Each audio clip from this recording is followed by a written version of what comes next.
Well, we've been thinking a little bit this semester about guidance, and today comes to the last of our guidance spots, and it's my pleasure to introduce Carolyn Woods to you. Please make her welcome.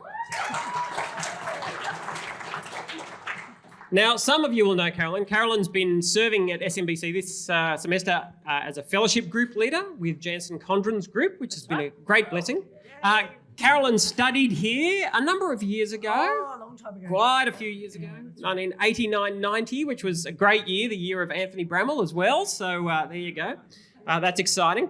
But we're keen to think with you, Carolyn, and look back over your journey with the Lord to see how he's guided you at different steps. Tell us a little bit, though, when you think about decision-making and seeking God's will, what kind of framework do you bring to that question? Yeah, I'm actually glad you asked me, because I think, what is my framework? I don't know. I had to think about it. And I think Alan Muggeridge's one the other week. I don't know if you remember it. He said, pray, talk, pray, decide. I thought, well, I don't need to say anything else. That was pretty good. But it made me start thinking, and I realised that my basis was knowing God and what are his priorities and promises, and then to trust him, that he's sovereign. There are two very big ones. And then talk to him about things, communicate with him, but also partly knowing myself. Who am I? What are the gifts that God has given me? What are my passions? What am I capable of? Well, that comes with the proviso that I realise that God uses our weaknesses and shows his strength. So I've got to be aware of that as well. Talking to others is a really part of that framework. And being willing to be where God wants you to be. So, and then probably talk to God again. There's a lot of talking to God. A lot of talking to God. That's a good practice. So that gives us sort of big picture. Share with us a little bit about how that unfolded for you. What was it that led you to come as a student at SMBC and then discern how to serve God beyond that stage? Yeah. Interesting how I became to SMBC. I was working as a youth worker at a refuge just down the road in Croydon. It was run by Wesley Central Mission. It was a short-term refuge for 14 to 18-year-olds, and I lived in.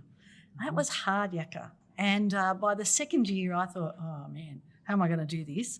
And I had heard about Croydon, and it was up the road. And I thought, I might just do some part-time. So I came part-time for a year, loved it so much, ended up doing 2 years. So watch out for those who are doing part-time or those who are just doing 6 months. I'm looking at someone.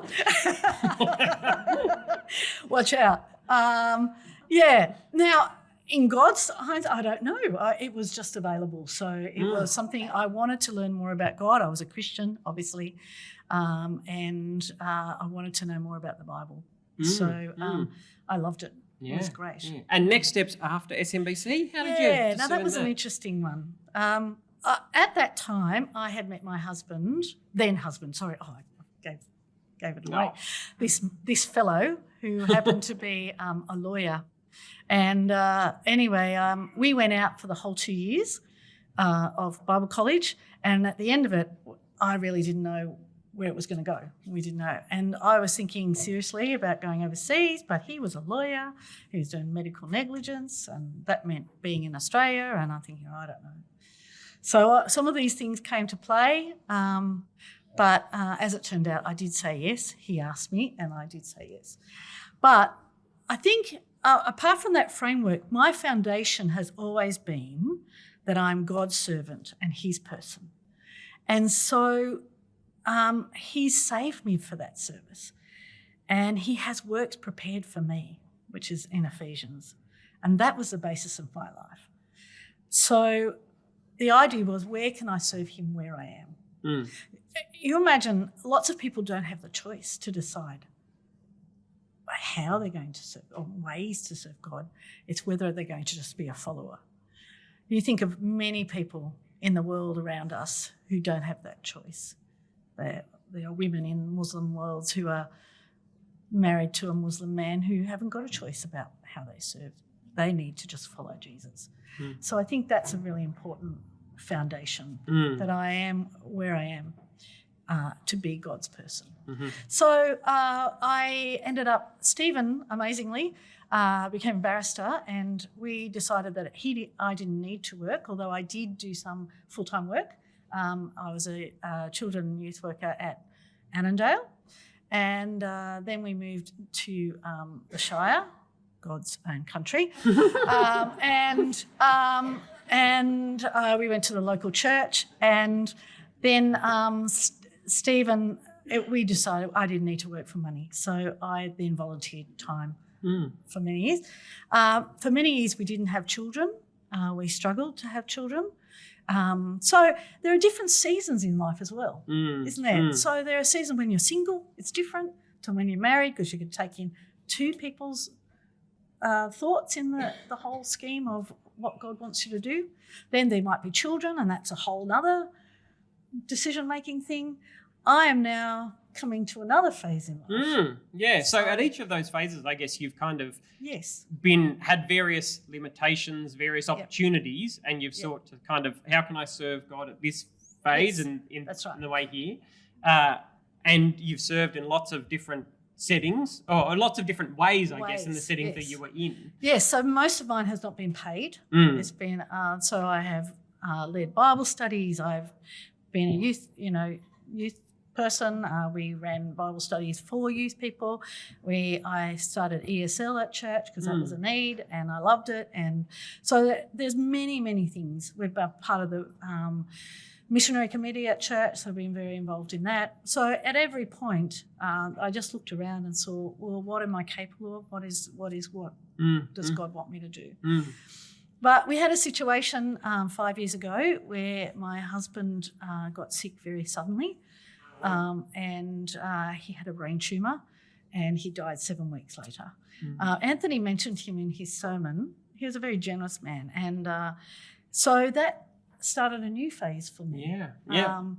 Which, it took me a year to sort of figure out maybe what God, and to grieve and to do all those things. And then I approached my minister.